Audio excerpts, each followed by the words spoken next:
Oke, bismillah. Assalamualaikum warahmatullahi wabarakatuh.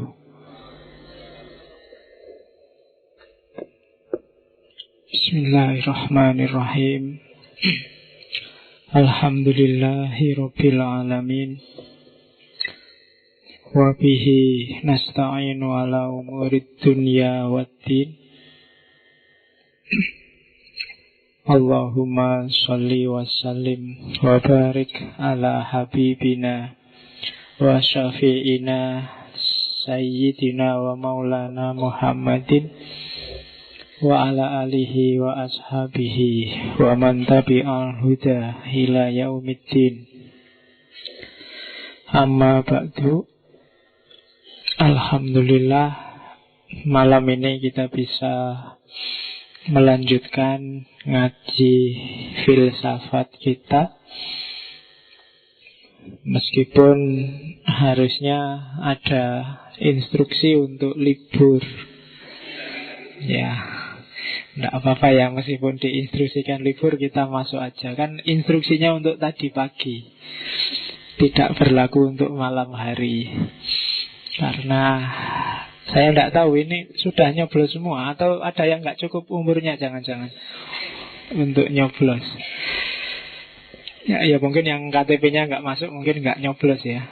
Tidak apa-apa, bedanya nanti di jarinya. Yang pertama itu, jadi malam ini harusnya libur, jadinya enggak. Kita mengadakan pesta demokrasi. Saya tidak tahu, padahal milih pemimpin itu pentingnya luar biasa, tapi kita sebut pesta. Pesta itu kan sebenarnya senang-senang. Jadi kamu tidak harus terlalu berharap, wong ini acara ini senang-senang kok. Kalau sudah selesai ya selesai. Indonesia banyak dipuji sebagai negara yang sangat demokratis, meskipun hakikatnya kita belum banyak merasakan manfaatnya demokrasi. Jadi bagi saya pujian-pujian itu semacam apa ya untuk kita, semacam onani otak. Jadi ben kamu seneng, ben kamu, tapi kenyataannya ndak. Jadi pujian itu kan enak, kamu dengarkan senang sekali. Oh, Indonesia sudah sangat demokratis, pilihannya aja langsung. Cuma ya hanya itu, manfaatnya demokrasi masih belum sejati kita rasakan. Jadi itu semacam orang onani kan. Jadi ya belum tahu aslinya gimana. Yang penting ya kaya-kaya ngono lah kira-kira. Itu yang pertama itu. Jadi sudahlah, tidak usah dipikir terlalu dalam, terlalu serius. Anggap aja kamu lihat semua fenomena politik di Indonesia itu kayak kamu lihat sinetron. Kalau pas ada sumpek kamu ikut sumpek-sumpek dikit, kalau pas ada lucu kamu ikut ketawa-ketawa, tapi tidak harus diambil terlalu serius. Karena kalau kamu ambil terlalu serius, ya kamu sumpek dewe. Banyak yang tidak masuk akal, banyak yang tidak nyambung. Seolah-olah tidak ada gunanya kamu ngaji filsafat sampai 80-an sesi, diajari mikir yang lurus, tapi begitu lihat TV, kok kayak gitu ya orang mikir itu. Jadi makanya dianggap boleh nonton TV kayak kamu nonton sinetron lah, opo ganteng-ganteng serigala apa-apa gitu ya. Ya, oke. Yang ketiga, momen hari ini juga istimewa. Harus saya sebut karena bagi kalangan tertentu di Indonesia hari ini adalah Rebo terakhir bulan Shofar, ya, Rebo Wekasan. Kamu boleh pro, boleh kontra, tapi ini salah satu yang ada di Indonesia, boleh kamu sebut.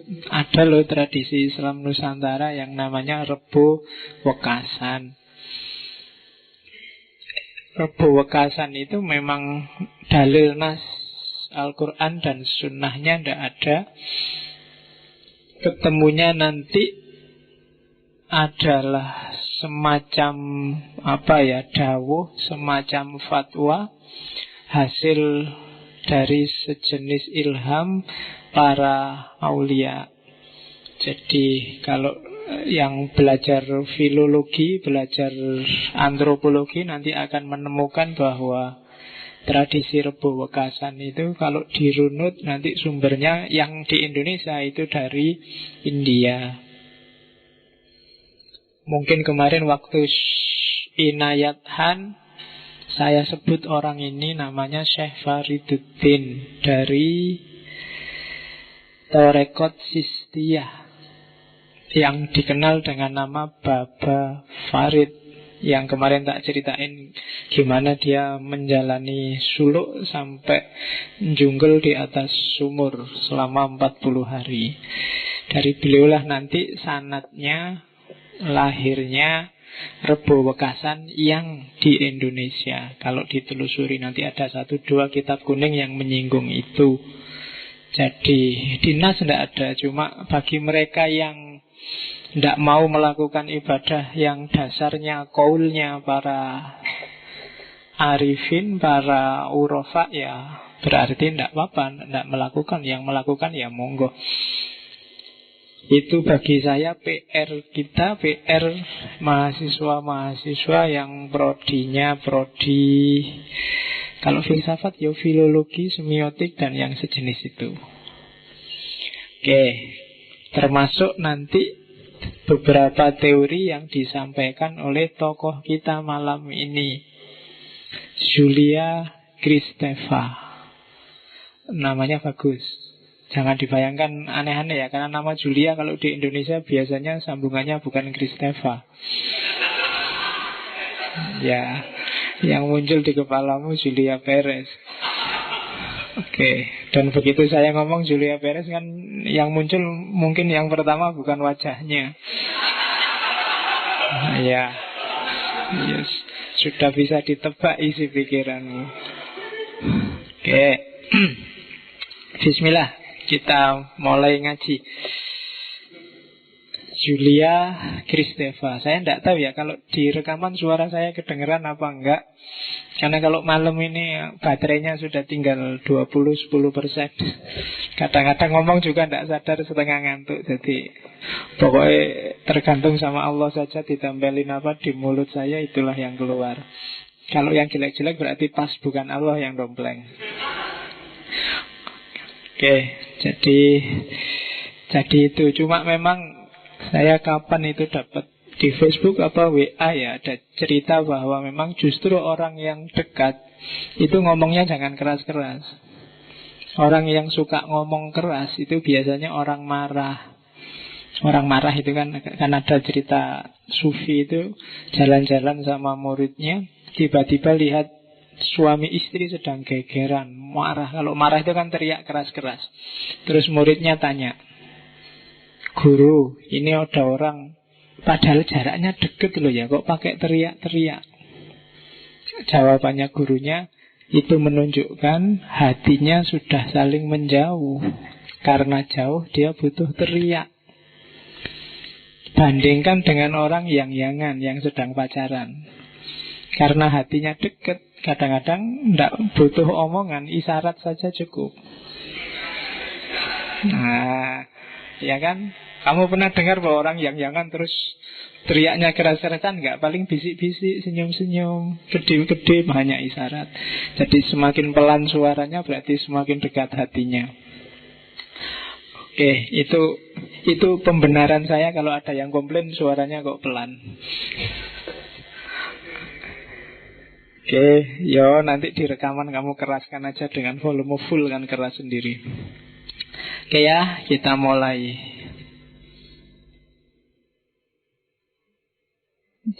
Ini dia, naik lagi.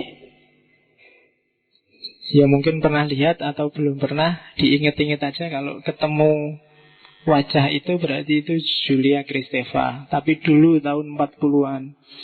Karena beliau lahirnya tahun 41. Sekarang berarti umur 2015. Sudah hampir 70-80. Yang gambar paling akhir itu yang saya anggap paling fotogenik, jadi tak ambil. Sebenarnya banyak gambar yang jauh lebih tua dari itu. Cuma kalau tak pampang yang tua-tua, kamu mungkin ngantuk. Jadi tak pampang masa mudanya. Dan produktifnya memang dia di masa muda.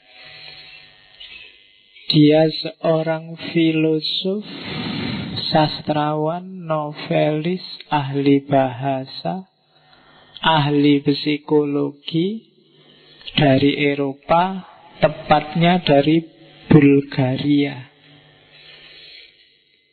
Mungkin tidak terlalu familiar negara yang namanya Bulgaria ini. Ya sekali dua kali mungkin kalian lihat di sepak bola, tapi juga tidak terlalu menonjol. Bulgaria itu Eropa bagian tenggara, dekat sama Turki, Serbia, Prancis. Jadi daerah-daerah situlah Bulgaria. Tapi Julia Kristeva ini nanti besarnya, populernya di Perancis. Tapi aslinya dari Bulgaria. Bulgaria ini dulunya mantan jajahannya Turki Utsmania. Karena dia negaranya berbatasan. Dan lama dijajah oleh Turki Utsmani. Julia Kristeva cuma lahirnya jauh. Setelah itu dia lahir tahun 40-an, 41, 42. Kemudian ya dia dikenal pinter.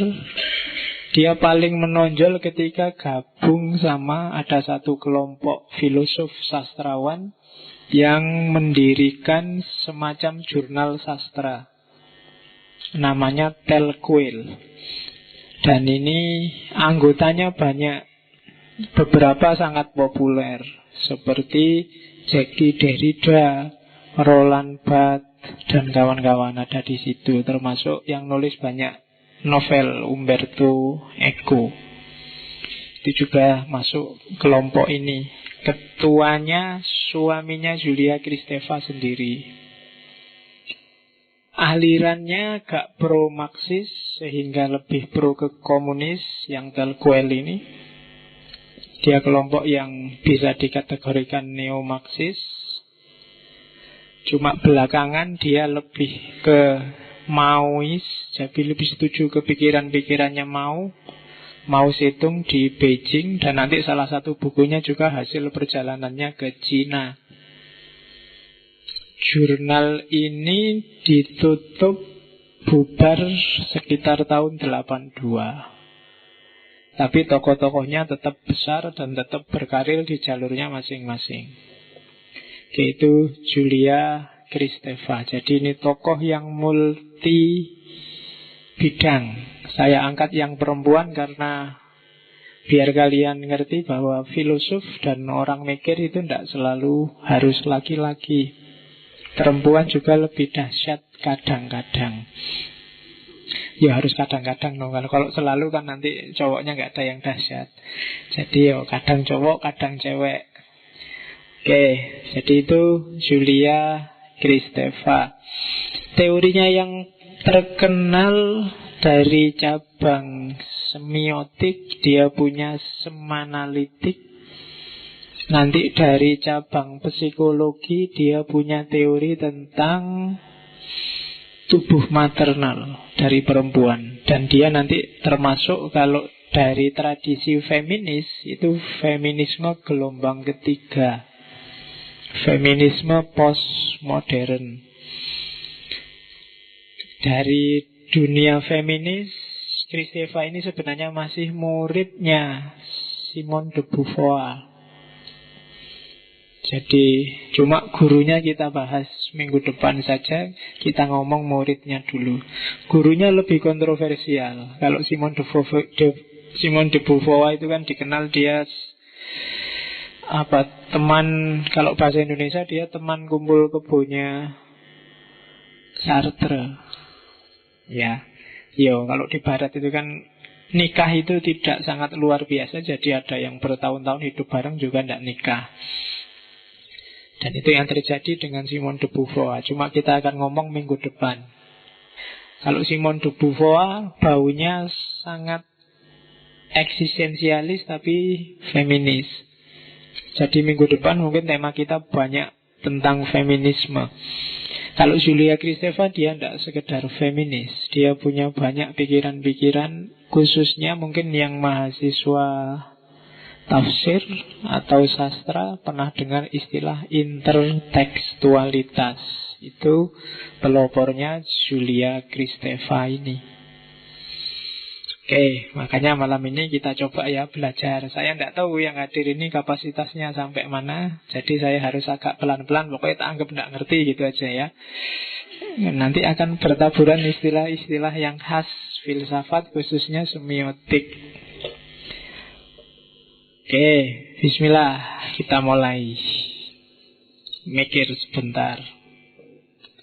Yang pertama, yaitu tak sebut tadi, dia filosof, novelis, kritikus sastra, ahli psikoanalisis, ahli sosiologi, dan feminis. Ini yang dahsyat.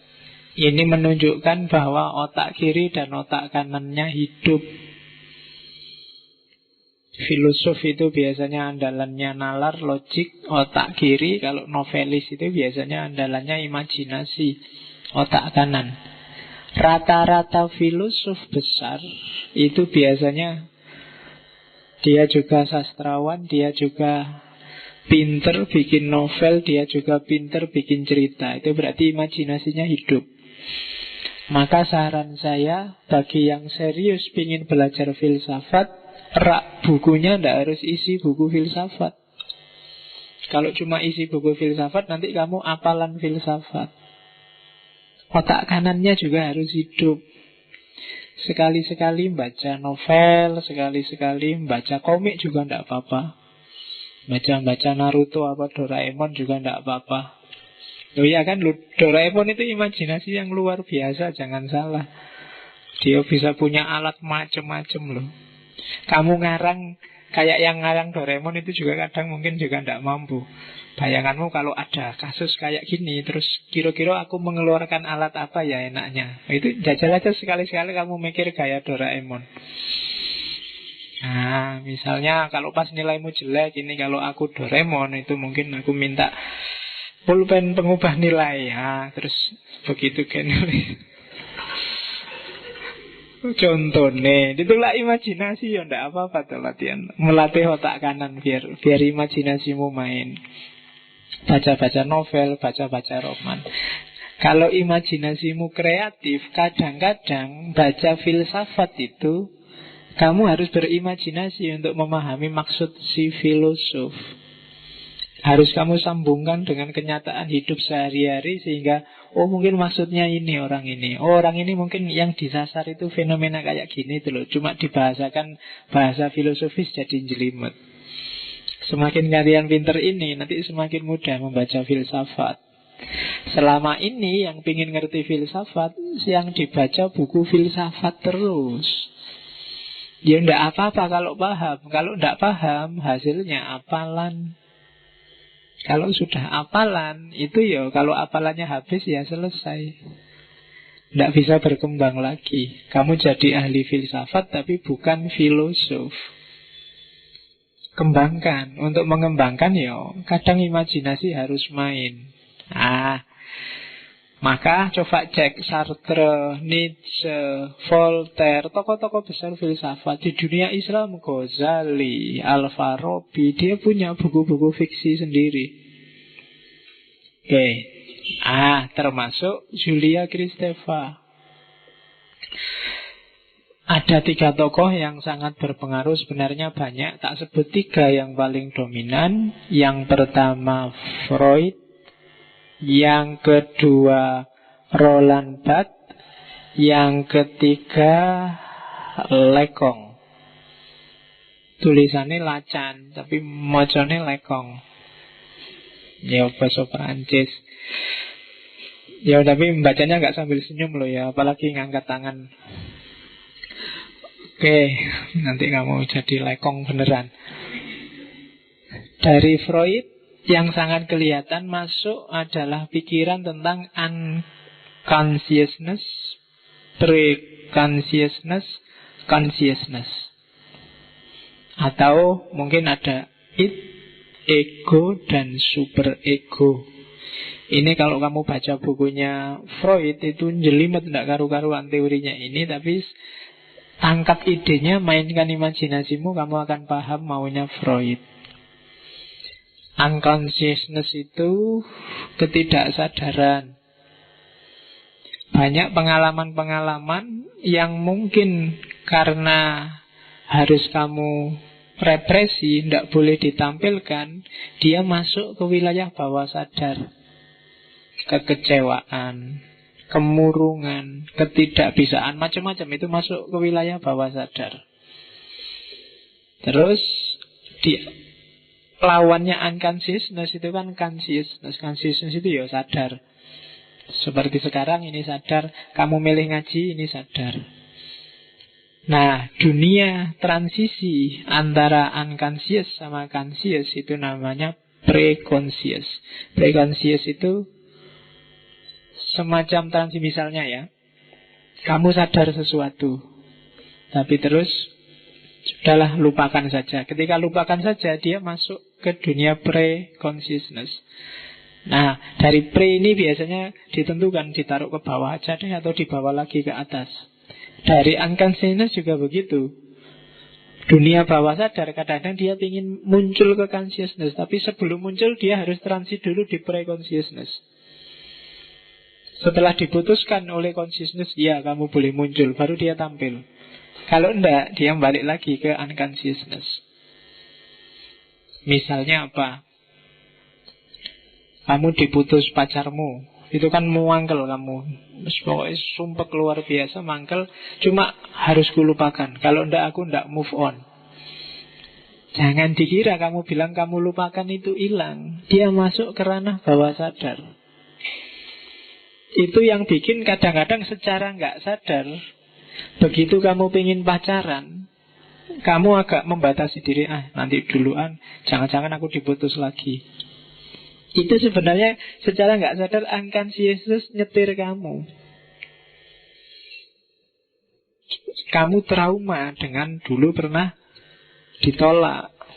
Nah, ini munculnya dari tidak sadar ke sadar sehingga kamu hati-hati, itu transitnya ke pra-consciousness. Jadi begitu kamu mau nembak, unconsciousness muncul, masuk ke pra-consciousness. Dulu pernah ditolak loh, hati-hati. Nah, terus iya ya, tak tembak beneran nggak ya? Nggak usah lah. Dia balik lagi ke unconsciousness. Dan nggak usah ini numpuk lagi. Dan orang hidup selalu begitu. Mungkin nggak pacar, cita-citamu dulu pingin jadi pilot atau pingin jadi masinis. Nah itu ketika lo pingin jadi pilot kok malah kuliah IAIN, mesti nggak iso dari mana jalannya. Nggak mungkin naik pesawat, bisanya naik haji. Ya kan? Ini kan direpresi. Mungkin secara nggak sadar ketika ngapain gayamu kayak gaya pilot, atau kayak gaya masinis, atau ketika lihat bacaan tentang pesawat, tentang kereta api, kamu tertarik luar biasa. Kamu tidak sadar sebenarnya ini dorongan bawah sadar. Atau dulu kamu waktu kecil suka lihat kartun apa, dan itu mungkin sekarang lupa, tapi sebenarnya dia ada di koleksi bawah sadarmu. Pada saatnya dia akan muncul. Atau dulu kamu dimarahi bapakmu apa, dihukum apa, itu bisa membekas sampai ke bawah, sampai unconsciousness. Dan itu yang dipakai oleh Kristeva dari Freud. Mirip sama id, ego, super ego. Kalau id itu dorongan, kadang disebut bawah sadar juga, tapi sifatnya biologis. Ego itu wilayah sadar, psikologis. Kalau super ego itu sosiologis. Ngaji ini bisa dorongan id, bisa dorongan ego, bisa dorongan super ego.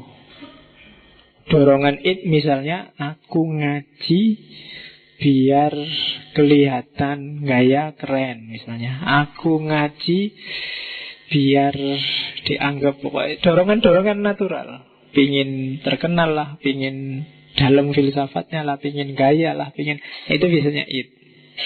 Yang ego ini biasanya rumusan psikis, rumusan sadar.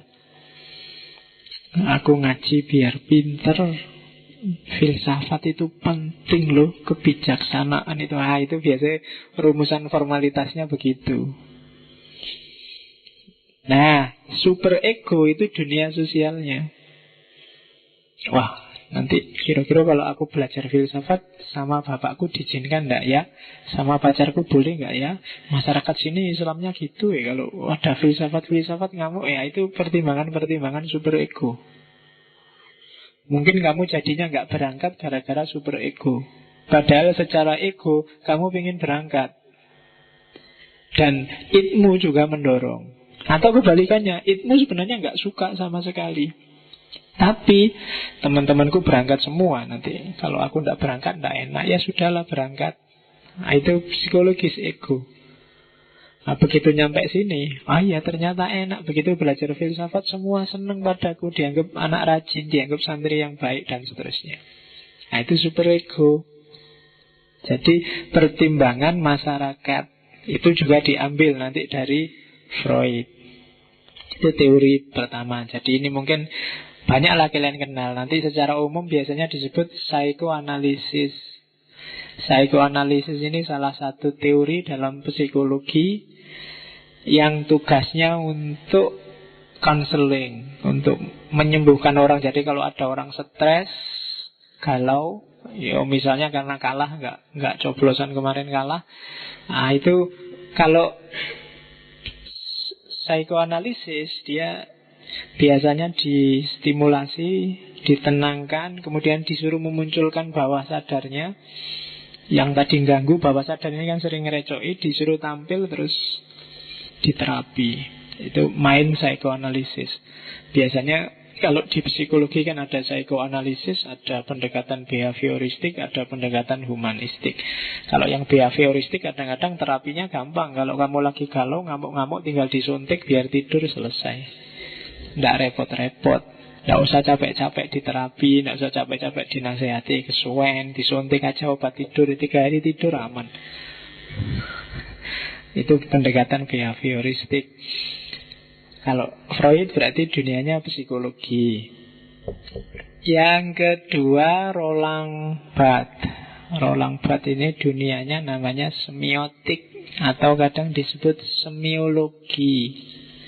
Dunia tanda. Ini yang saya bilang harus pelan-pelan ngomongnya. Semiotika. Nanti di Julia Kristeva bedakan ada semiotik, ada simbolik. Kadang-kadang kalian juga dengar semantik. Nah, ini beda, awas keliru. Kalau semiotik itu ilmu, konsep, teori, wacana tentang tanda. Segala macam tanda, simbol, ikon, dan seterusnya. Itu namanya semiotik. Kalau tanda ini dalam bentuk bahasa, namanya semantik. Tanda itu kan bisa macam-macam. Tanda itu bisa bendera, bisa lampu merah putih, bisa lampu merah putih, merah hijau kuning, bisa, nah ya kayak gini tanda. Bisa kamu lihat asap, wah ada kebakaran di sana, itu kan juga namanya tanda.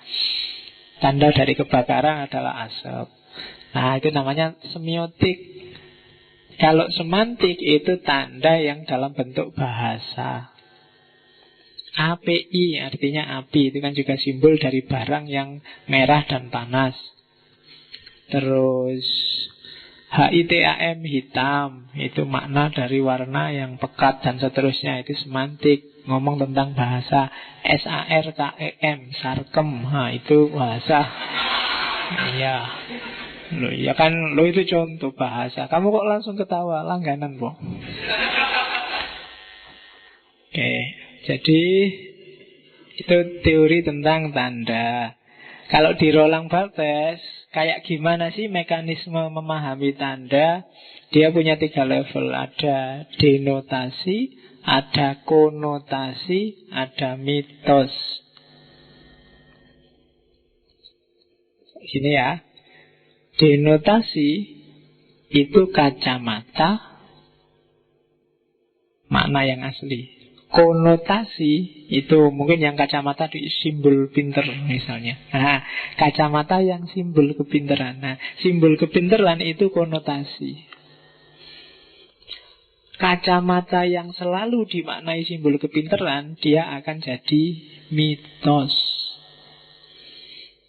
Jadi ada 3 level makna: denotasi, konotasi, mitos. Kacamata yang artinya kaca untuk mata, untuk orang lihat, itu namanya penanda, signifier. Terus simbol kecerdasan, simbol kepinteran, itu namanya petanda, signified. Kacamata yang bermakna simbol kepinteran itu namanya sign, tanda. Kenapa kok ndak signifier tadi Pak yang tanda? Kok ndak kacamatanya? Ndak, kalau dia denotasi, dia mewakili dirinya sendiri. Yang namanya tanda itu dia mewakili yang bukan dirinya sendiri, itu namanya tanda. Lampu merah itu mewakili makna berhenti.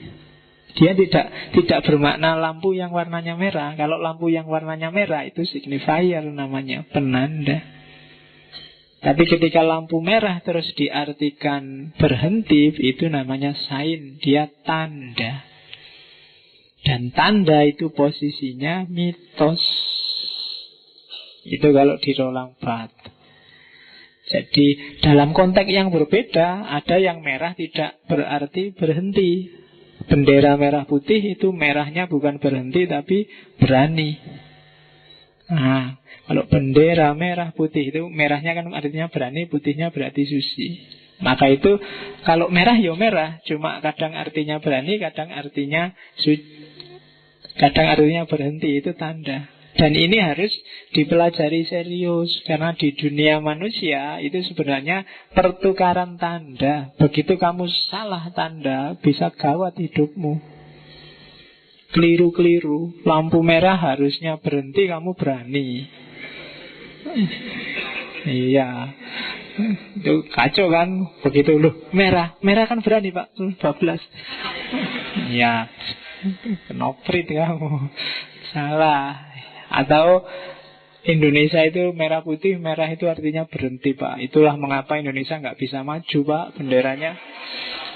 Benderanya warnanya merah sih Pak. Merah kan berhenti. Jadi ya, kalau putih itu menyerah Pak. Itu simbol. Kalau perang kalah kan terus bendera putih, berarti putih artinya menyerah. Jadi Indonesia itu merah artinya berhenti dan putih artinya nyerah.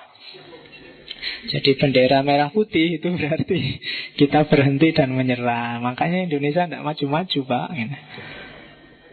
Itu seni tentang sains, seni tentang tanda. Nanti belajar kayak gini, bidangnya namanya semiotika. Yang khusus aspek bahasa dan makna, kajiannya namanya semantik, semantika. Oke, terus nanti ada Lekong. Lekong ini yang paling berpengaruh nanti di Julia Kristeva. Dia punya teori psikoanalisa yang gabung sama semiotika. Semiotik tapi disambung dengan psikoanalisis, dengan tentang manusia. Berarti tanda, simbol, kemampuan manusia dalam dunia simbolik. Nah itu nanti kita lihat contohnya di Julia Kristeva. Kapan-kapan kita ngomong Lekong. Ya dia punya asumsi ada dunia ini, dunianya manusia itu mengalami 3 alam. 3 alam itu bukan alam kandungan, alam dunia, dan alam barzah. Gitu ke teori Nenek Ghazali mungkin itu. Tapi kalau Lekong, 3 alam itu yang pertama dunia real pertama. Real pertama itu dunia ketika kita bayi. Jadi belum terkontaminasi macam-macam, masih asli, tidak pakai simbol-simbol, tidak pakai topeng-topeng, tidak pakai tutup apapun. jujur, tulus, cinta kasih, itu dunia real pertama. Setelah itu manusia memasuki dunia kedua, dunia simbolik. Mulai main dengan bahasa, mulai main dengan tanda simbol. Nah, di luar dunia simbolik ada dunia real kedua. Dunia real kedua itu penghayatan subjektif kita, pengalaman sejati kita yang kadang-kadang tidak bisa atau tidak berani atau tidak mungkin atau bahaya kalau kita tampilkan di dunia simbolik. Nah, itu namanya dunia real kedua. Dalam dirimu masing-masing pasti ada dunia real kedua. Mungkin kamu janjane kamu suka sama pacari temenmu, tapi kan gak wani ngomong. Sebenarnya pinginnya kalau ada dosen yang killer, kamu pingin ketemu, pingin mbok pisu-pisui, syukur-syukur bisa njewer, nutui misalnya. Tapi kan gak berani jangan. Kamu cuma ikut-ikut aja. Sebenarnya realnya kan kamu pingin itu, tapi gak berani menampilkan. Itu real kedua. Jadi kalau dunia simbolik itu yang kan kayak kansius tadi, kamu pikir ditampilkan ndak ya, ditampilkan ndak ya. Nah, itu kadang-kadang dunia real kedua juga bisa masuk ke simbolik, tapi kebanyakan real kedua itu harus kamu tutup sign, kamu tutup simbol-simbol untuk tampil ke dunia nyata, dunia consciousness. Ya mungkin kode-kode, simbol-simbol dan lain sebagainya. Itu Lacan teorinya. Jadi Freud, psikoanalisis, Roland Barthes, semiotik, dan Lacan yang gabung semiotik dan psikoanalisis. Tiga tokoh ini nanti yang sangat berpengaruh di Julia Kristeva. Julia Kristeva termasuk filosof yang gayanya post-strukturalis. Ini lagi-lagi istilah filsafat. Harus pelan-pelan menjelaskannya. Yang pertama, pahami dulu strukturalisme.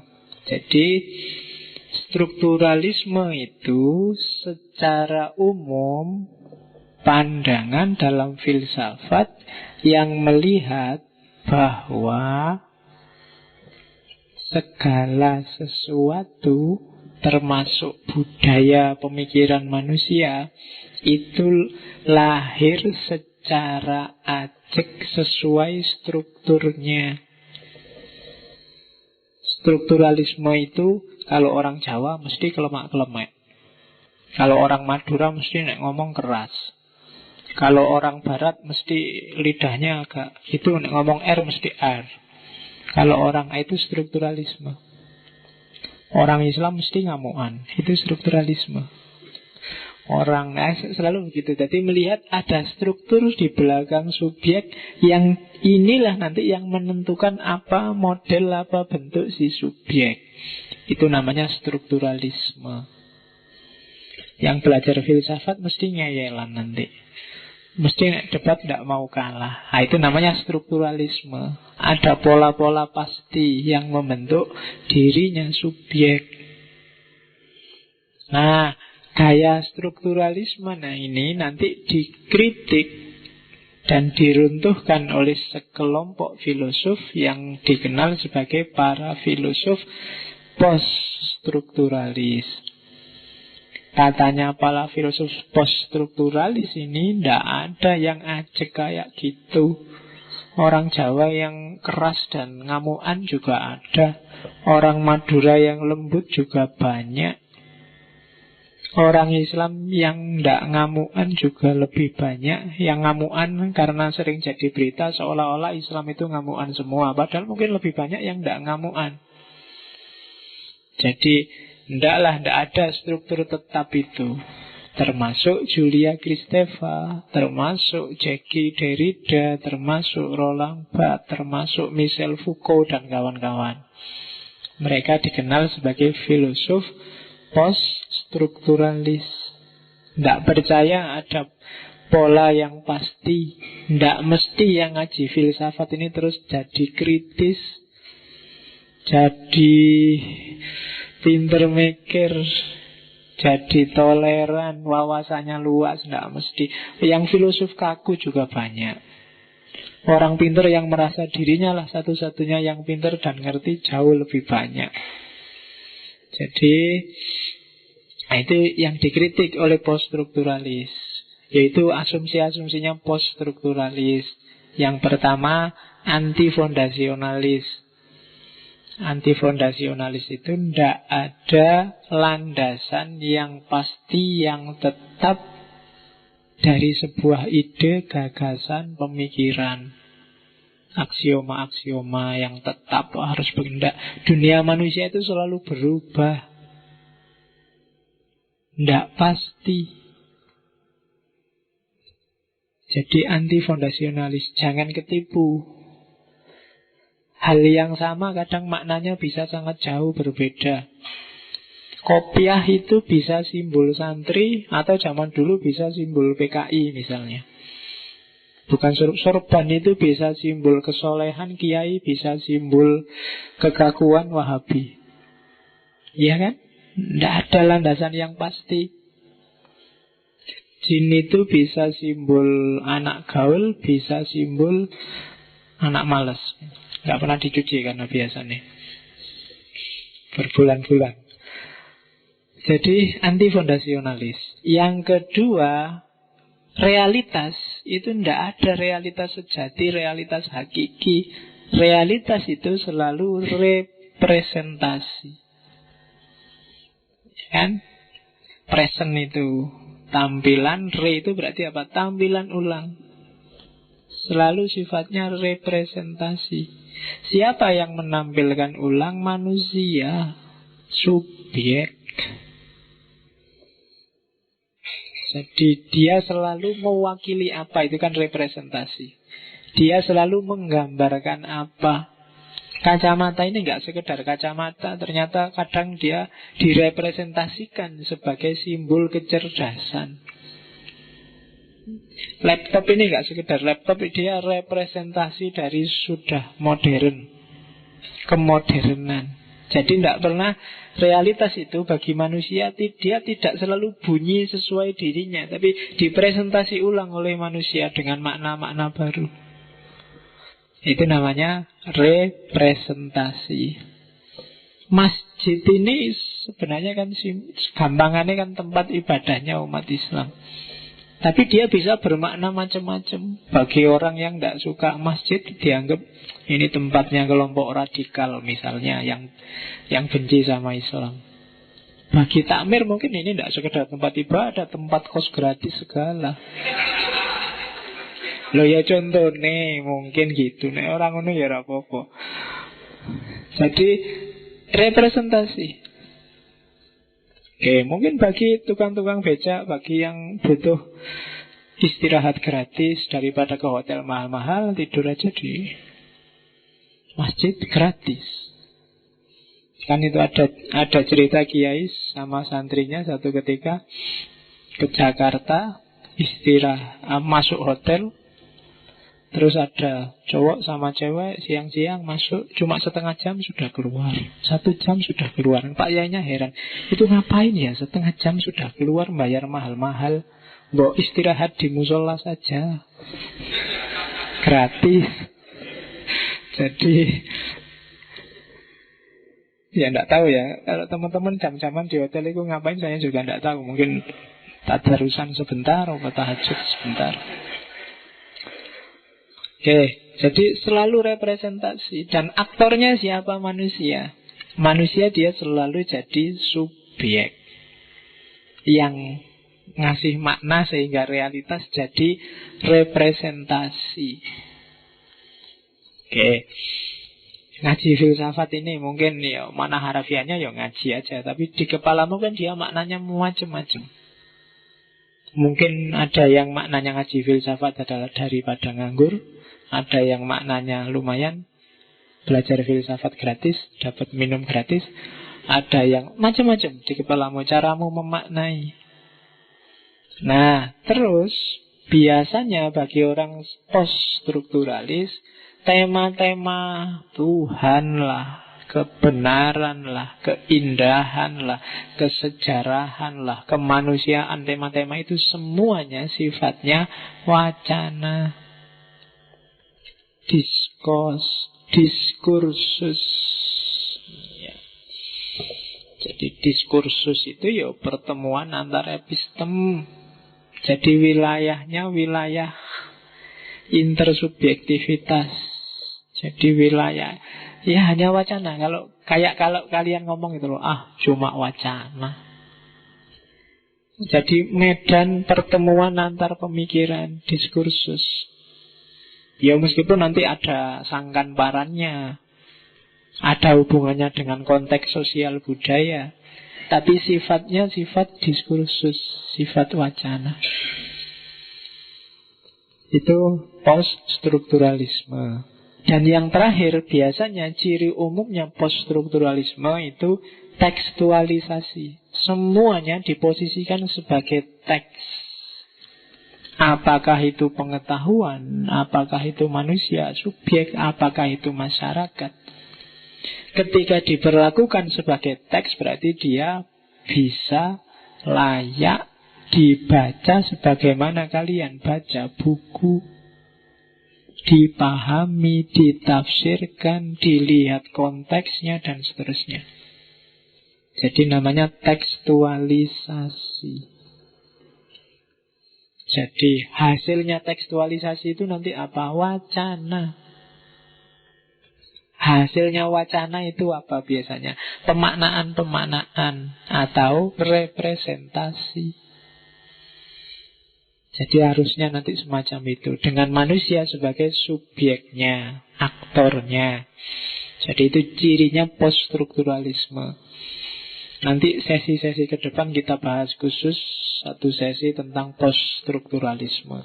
Tapi ini untuk mengantarkan Julia Kristeva. Agak panjang karena kalau tiba-tiba tak cucuk Julia Kristeva kamu akan puyeng.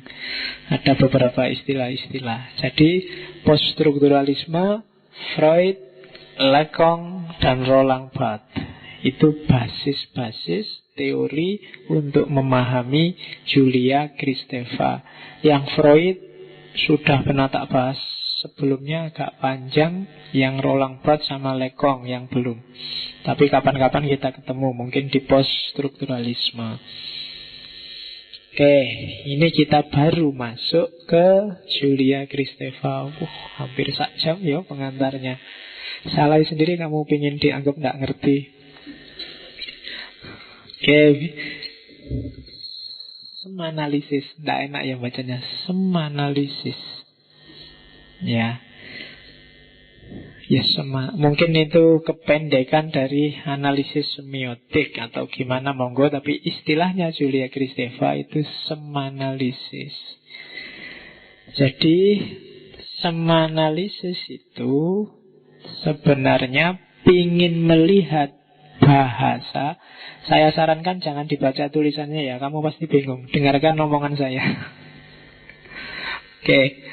Jadi semanalisis itu ya bukannya enggak ya, cuma karena itu copy paste dari naskahnya, jadi agak jelimet. Kalau kamu baca itu saya nggak jamin kamu paham. Pendekatan terhadap bahasa sebagai satu proses pendandaan yang heterogen dan terletak pada subjek-subjek yang berbicara, dan mengkaji strategi-strategi bahasa yang khas serta analisis terhadap bahasa sebagai wacana, nggak jamin aku. Iya. Saya hampir yakin kayak gini ini teks yang bikin kamu males mau coba buku filsafat. Iya. Oke, jadi intinya gini loh maunya Julia Kristeva. Sebenarnya sangat simpel. Bahasa itu ya mungkin bunyinya sama, istilahnya cuma satu itu. Tetapi ketika dipakai oleh manusia dengan konteksnya masing-masing, dia bisa melahirkan banyak sekali makna yang berbeda-beda. Itu namanya semanalisis. Wes tak contohke sing mau sarkem, pasar kembang. Kalau yang memahami orang Jogja, begitu saya ngomong Sarkem, kamu langsung ketawa. Arahmu mesti ke sebelah baratnya stasiun itu. Tapi mungkin bapakmu yang di kampung, Pak Demu yang tidak di Jogja, tidak ngerti. Bagi dia Sarkem, Sarkem apa ya? Pasar kembang. Oh, berarti tempatnya orang jualan kembang. Iya. Bagi dia Sarkem ya tempatnya orang jualan kembang, wong pasar kembang. Jadi kalau malam-malam kamu nelfon bapakmu nelfon, kamu sekarang di mana, Le? Saya di Sarkem, Pak. Itu mungkin bapakmu kagum sekali. Arep ziarah ning Dile mesti gitu. Nah iya kan? Karena bagi bapakmu Sarkem itu ya pasar kembang. Paling beli kembang kan mau ziarah. Dia tidak paham ada makna lain dari Sarkem. Gitu loh. Bahasa itu semacam itu. Jadi istilahnya bisa sama, sistemnya bisa sama, tapi begitu masuk ke konteks, dia bisa dapat banyak sekali makna baru. Namanya signifikasi baru. Gitu loh. Oke, jadi ada perbedaan konteks yang berpengaruh terhadap perbedaan makna. Dan setiap makna sesuai konteksnya masing-masing itu disebut sama-sama pentingnya.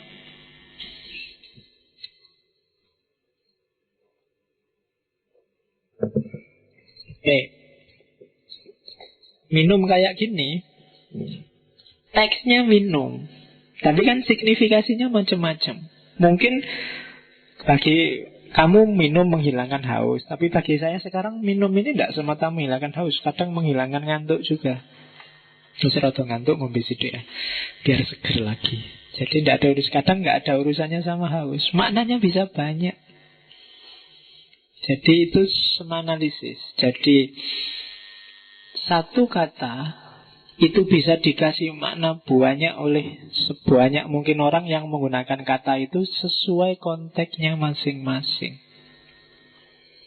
Jadi bahasa itu tidak selalu harus dianalisis dalam language. Language itu sistem bahasa yang berlaku umum. Kalau secara umum ya bahasa itu ini budi, itu dianalisis secara bahasa umum ya ini itu mungkin subjeknya, budi objeknya, apa predikatnya. Wati kakak budi, wati itu apanya, itu analisis bahasa secara umum. Cuma begitu banyak konteks, itu nanti macam-macam. Apakah itu budi anak Jogja, apa budi yang dari Jawa Timur, apa budi yang orang ini, beda-beda orangnya. Dan budinya juga macam-macam. Yang sini kurang ajar, yang sana jadi kiai, yang sini jadi polisi, budi Gunawan, budi, ya kan? Itu konteks namanya. Kalau bahasa saja ya cukup kamu belajar kayak di SD dulu. Ini budi, kamu sudah paham maunya. Pokoknya ada orang namanya budi. Tapi begitu masuk konteks, dia bisa sangat beragam. Oke, jadi itu namanya semanalisis. Kalau Julia Kristeva mencontohkan bahasa puitis, puisi itu kan selalu dia membanyak arti. Artinya bisa macam-macam. Setiap orang menangkap sesuai perspektifnya sendiri.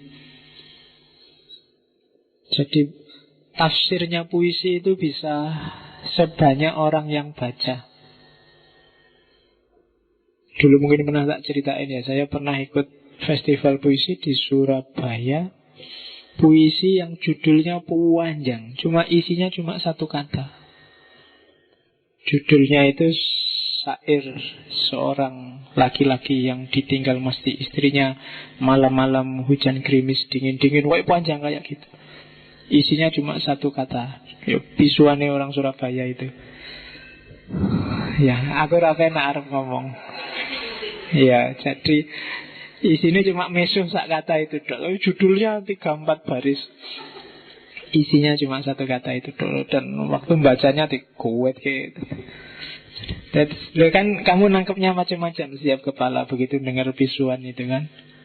Jadi sesuai dengan konteksmu sendiri-sendiri. Kayak Khairil Anwar waktu bilang aku ini binatang jalan. Oh itu kan di kepalamu muncul banyak sekali gambar.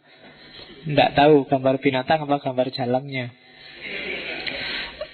Tapi kan kamu menangkap sesuai versimu. Itulah contoh semanalisis. Kalimat puitis, kalimat novel, cerita-cerita. Itu kan kamu menangkapnya sesuai versimu sendiri-sendiri. Jadi bahasa itu harus didekati secara semanalisis. Jangan maknanya otoriter. Satu kata, satu makna, itulah yang dimaksud. Konteksnya bisa beda-beda. Oke, itu teori pertama. Dari semanalisis terus lahirlah istilah genotek sama fenotek. Genoteks itu teks aslinya, teks sumbernya. Fenoteks itu teks aktualnya. Genotek itu ya pasar kembang. Sarkem artinya pasar kembang, tempat orang jualan kembang. Fenotek itu sarkem sebagai pusat perdagangan itu. Nah, itu yo perdagangan itu nanti tak sebut jelas ini masjid ya. Jadi fenotek. Kalau yang belajar hermeneutika Al-Quran nanti ada nas muassis. Jadi genotek itu nas muassis, nas pembentuk, teks pembentuk. Al-Qurannya sama. Dialah yang membentuk budaya peradaban seluruh umat Islam. Tafsiran dan terjemahan pelaksanaan umat Islam terhadap Al-Quran itu fenoteks. Nah, contohnya Quran aja ya, ojo sarkem masjid ya. Jadi nasnya sama, tapi dibaca oleh kepala yang punya visi beda-beda, hasil tafsirnya beda-beda sesuai konteksnya masing-masing mufassir. Yang ahli filsafat ya tafsirnya tafsir falsafi. Yang ahli sufi tafsirnya tafsir sufi.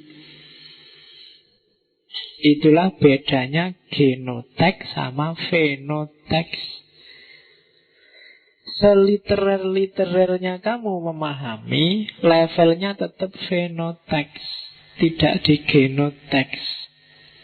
Seharafiah apapun kamu memahami Al-Quran, makomnya adalah pemahamanmu terhadap Al-Quran, bukan Al-Quran itu sendiri. Jadi fenotek. Derajatnya sama dengan pemahaman yang lain, mufasir yang lain. Muasisnya sama, Al-Quran. Pembentuk genoteknya sama. Jadi makanya tidak boleh orang merasa pikirannya lebih benar, lebih tinggi dari pikiran yang lain. Karena apa? Statusnya sama pikiran, pemahaman. Makanya jangan sampai ada konflik, ada tawuran, makomnya podo. Jangan merasa lebih diridhoi Allah, tapi berusahalah untuk diridhoi Allah, kan gitu. Karena selama ini kesalahan kita kan mentalnya mental aku loh yang paling benar, yang paling diridhoi oleh Allah. Jadi begitu ada yang berbeda, kamu anggap pasti salah, pasti nggak diridhoi Allah. Dan itu sumber konflik. Jadi, dan kalimat terakhir dari Julia Kristeva, genotek dan fenotek itu selalu hadir bersama. Kamu tidak akan pernah ketemu maksud Al-Quran yang asli, yang sejati itu kayak gimana. Yang kamu temukan selalu maksudnya Al-Quran sebagaimana dipahami oleh manusia. Apakah manusia itu ulama, kiai, atau kamu sendiri? Jadi bapakmu tadi bilang sarkem, itu sarkem versi bapakmu. Kamu di sini sarkem, sarkem versimu. Sarkem yang asli itu janjane maknanya kayak gimana sih? Tidak ada ya. Begitu dipakai orang, ya makna versi orang itu. Jadi genotek sama fenotek itu selalu hadir bareng. Pancasila yang asli itu yang kayak gimana sih Pak? Tidak ada. Yang asli itu sesuai yang dipahami Bung Karno. Loh, itu pemahaman versi Bung Karno, pemahaman versi Soeharto, pemahaman versi hari ini. Selalu sesuai pemahamannya orang. Ini agak bau fenomenologinya Kantian, Immanuel Kant. Jadi barang apa adanya itu kalian tidak akan ketemu. Selalu ketemu barang menurut orang. Ini teh menurutku. Teh yang asli gimana sih Pak? Susah menjelaskannya. Selalu teh menurut aku. Kamu ingin cek, saya ingin nyari yang asli, tak minum sendiri Pak. Berarti nanti jadi teh menurut kamu. Tafsir juga begitu kan. Ini tafsir kok banyak sekali sih. Aslinya kayak gimana sih? Ya aslinya susah ditemui. Selalu pemahaman orang terhadap teks itu. Itu yang katanya Julia Kristeva. Jadi fenotek sama genotek itu tidak bisa dipisah. Kamu misahkan ini teks yang pembentuk, ini teks asli, tidak bisa. Selalu teks genotek itu ketemu fenotek. Begitu kesenggol berhubungan dengan manusia, dia sudah sekaligus jadi fenotek. Jadi satu. Kalau di Immanuel kan das Ding an sich itu tidak bisa dijangkau. Barang apa adanya itu tidak bisa dijangkau. Selalu barang menurut aku yang memahami. Ini teh menurut aku, ini laptop menurut aku, ini mikrofon menurut aku. Mikrofon yang asli gimana Pak? Ya tidak tahu. Kalau pertanyaanmu tak jawab, itu mikrofon menurut aku sudah. Kalau ada orang jawab, hakikatnya masjid adalah. Nah, kata-kata dia itu sebenarnya bukan hakikatnya masjid, tapi hakikat masjid menurut dia. Bagi orang lain mungkin hakikat bisa ganti, bukan itu. Nah itulah genotek sama fenotek itu jadi satu. Oke, pelan-pelan, penting dapat dikit-dikit ini lumayan. Sama analisis, genotek sama fenotek. Oke, sekarang selanjutnya. Nah, oleh karena itu aktivitas keseharian manusia adalah aktivitas pembentukan makna, pembentukan wacana. Nah, prosesnya membentuk makna itu ada dua. Ada yang namanya signifikasi, ada yang namanya significance. Signifikasi itu makna yang dilembagakan, dikontrol secara sosial. Makna yang harus diatur. Atau kalau nggak diatur, kamu keluar dari kelompok itu. Misalnya, Pak, saya ini Asy'ariyah loh Pak, saya ini Syafi'iyah loh Pak. Maka ketika baca Quran, kamu memahaminya versi Syafi'i, tidak berani keluar dari Syafi'ian. Itu namanya signifikasi. Pak, saya ini NU loh Pak. Kalau NU kan setuju tahlil ya Pak. Iya. Maka ketika kamu baca Quran, baca ayat, baca fenomena tahlil, demi konsistensi dengan afiliasimu dengan NU, kamu melakukan signifikasi, memaknai tahlil versi NU. Yang Muhammadiyah tidak setuju tahlil mungkin, saya tidak tahu sekarang kelihatannya sudah enggak. Ya katanya begitu. Mungkin kamu juga akan bergaya dalam memaknai seperti itu sesuai afiliasimu. Atau yang Indonesia, ini harus Pancasilais loh Pak. Nah, terus kamu tidak berani keluar dari ikatan Pancasilais tadi. Itu namanya signifikasi. Saya kan Islam Pak, harus Al-Quran dan Sunnah dan hadis. Nah, tidak berani keluar dari situ, itu namanya signifikasi. Memaknai sesuai kontrol sosialnya. Nah, jadi itu namanya signifikasi. Ya lagi-lagi tulisan-tulisan di situ tidak harus kamu baca serius, nanti tambah bingung. Dengarkan yang saya jelaskan. Yang kedua, significance. Signifikan ini baru kamu memaknai secara bebas, versimu sendiri, sak kuatmu, sak isamu, sesuai imajinasimu, sesuai penghayatanmu, sesuai wawasanmu. Tentang apapun itu, tanpa diikat oleh apapun. Itu namanya significance.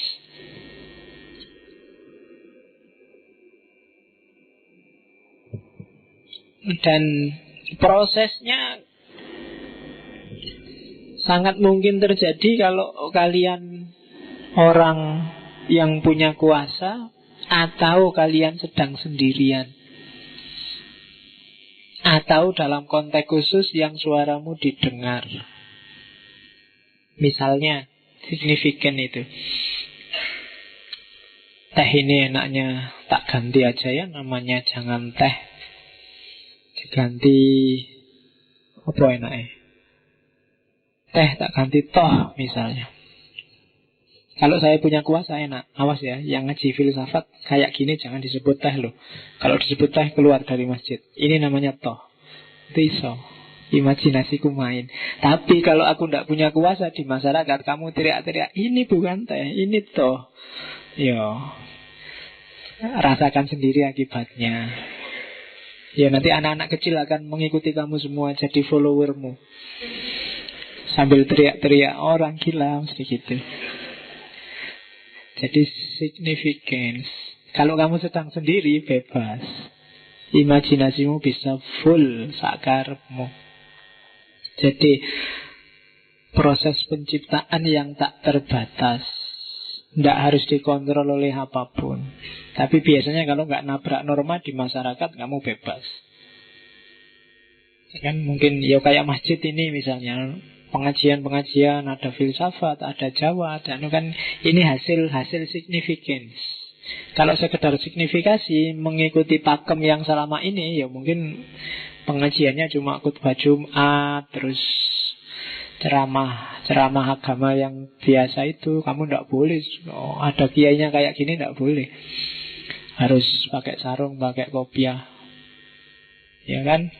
Itu signifikasi. Cuma kalau significance, ada inovasi-inovasi sejauh wawasanmu. Itu signifikan. Dan orang ngasih makna itu prosedurnya semacam ini. Ada yang signifikasi, ada yang significance.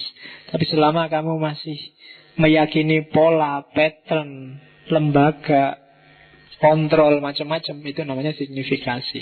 Tapi ketika kamu merasa free, bebas, mau ngomong apa aja, itu namanya significance. Oke, nanti diulang lagi kalau masih belum paham. Cuma bukan saya yang ulang, pinjam rekamannya.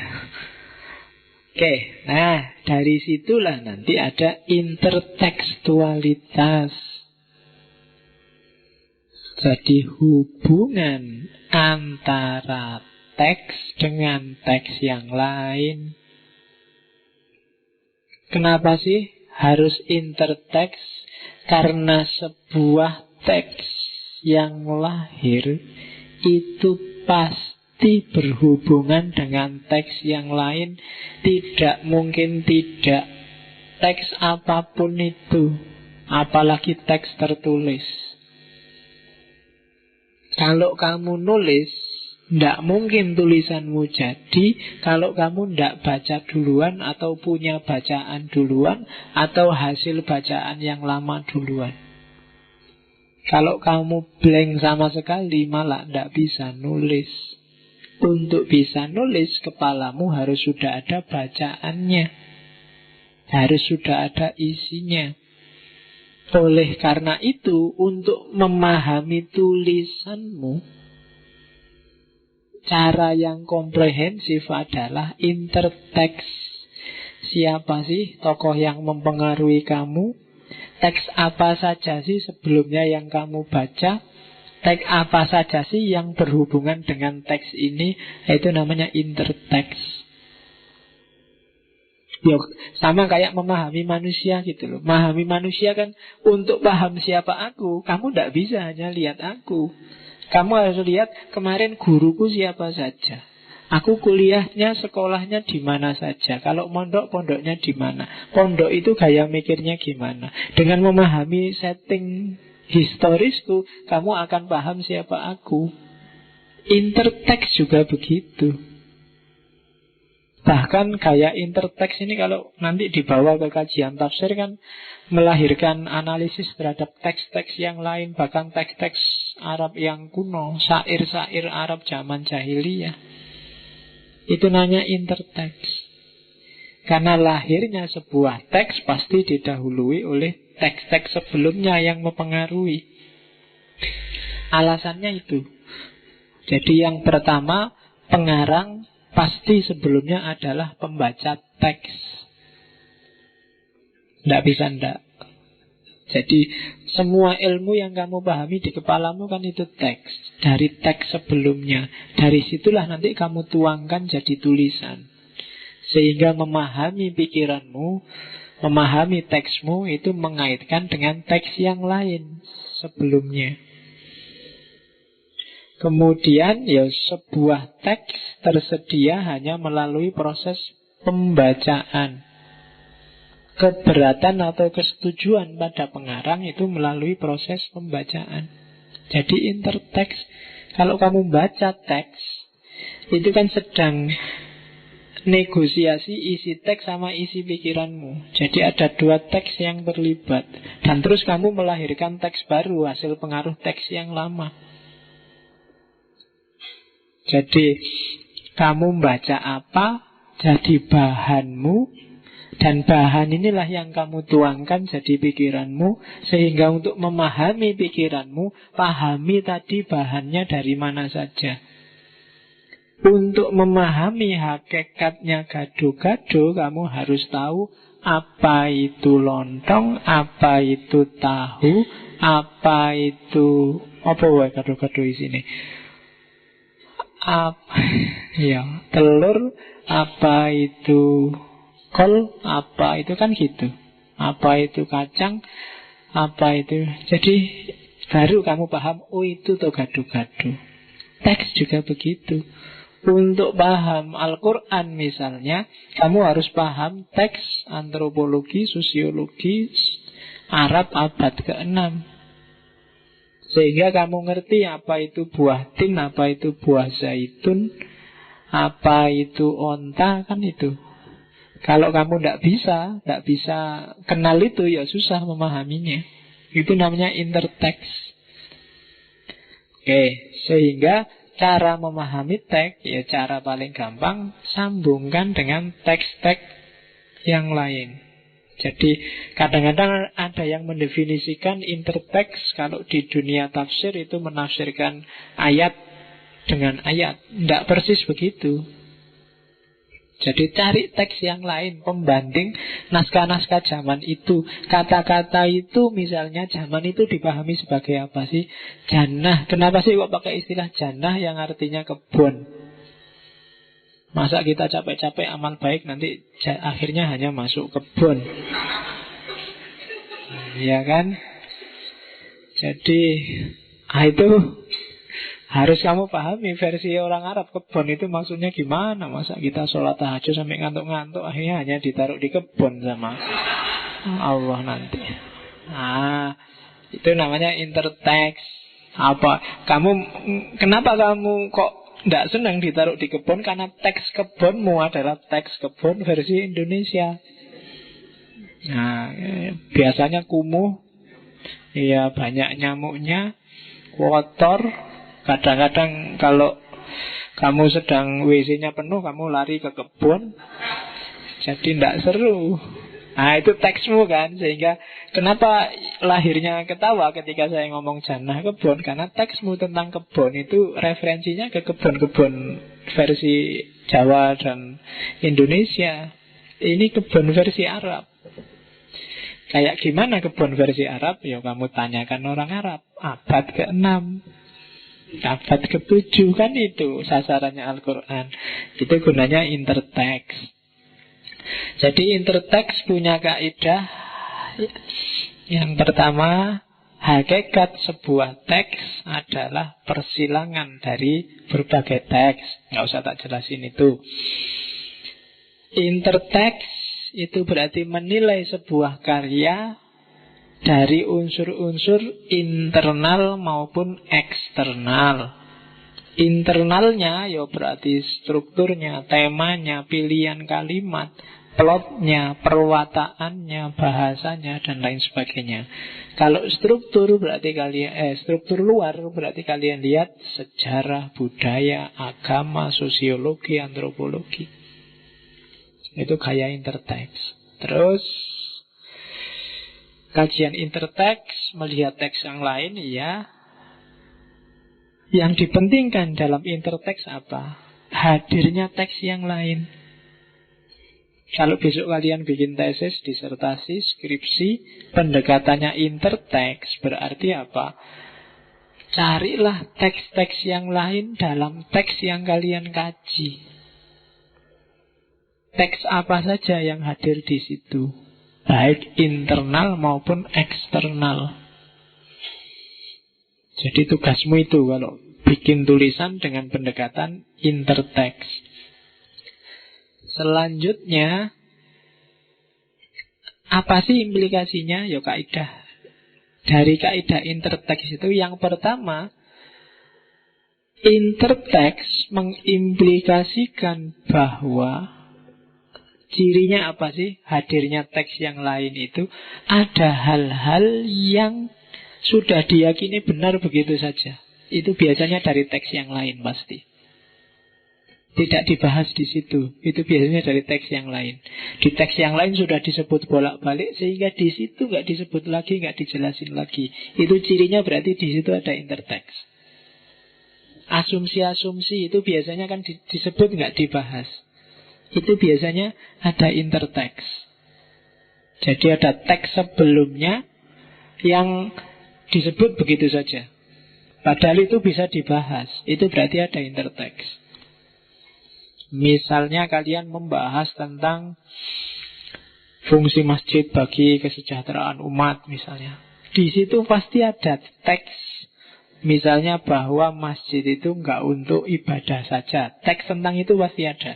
Kalau sudah ngomong kesejahteraan umat, carilah dari mana teks itu munculnya. Dia membaca di buku apa, atau dari gurunya yang mana, atau mungkin disebut di footnote sumbernya mana. Itu teks yang dipakai, implikasi. Yang kedua, melakukan kajian interteks. Pertanyaannya satu, apa sih teks yang terlibat dan tidak disebut dalam teks? Ya alasannya bisa karena sudah jelas, semua orang sudah tahu, atau kalau dikatakan bahaya, atau mungkin kalau disebut di situ yang baca susah memahami. Tapi yang nulis paham. Dia pakai bahasanya sendiri. Dan itu yang harus kalian kejar ketika melakukan pendekatan interteks. Oke. Terakhir, kalau begitu berarti sebenarnya setiap teks itu unik. Tidak ada teks yang ngulang, repetisi sebenarnya. Kecuali kamu plagiat 100%. Jadi ketika kamu nulis, ngambil referensi, ngambil sumber, ngambil inspirasi, itu sebenarnya kan, ya kamu ngambil yang lain, tapi kan kamu produk versimu, kamu keluarkan versimu. Teksmu juga unik, khas. Setiap teks khas, jadi ceklah interteksnya. Banyak teks yang tersembunyi di balik sebuah teks. Bayangkan ya, PowerPoint-ku ini, saya tidak tahu, mungkin sekali ngaji bisa sekitar 20-an slide. Itu kalau dikejar teksnya itu bisa puluhan.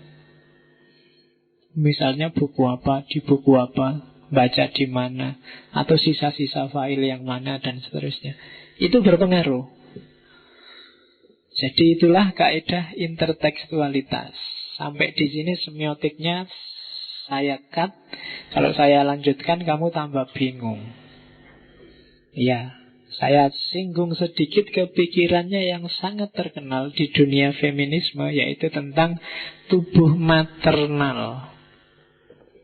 Tubuh maternal itu, mater itu mother, ibu. Tubuh ibu.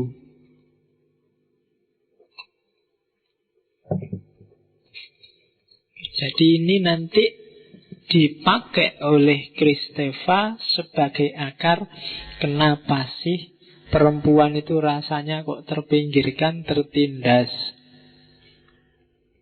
Dalam dunia manusia hari ini yang coraknya patriarki. Patriarki itu penguasanya laki-laki.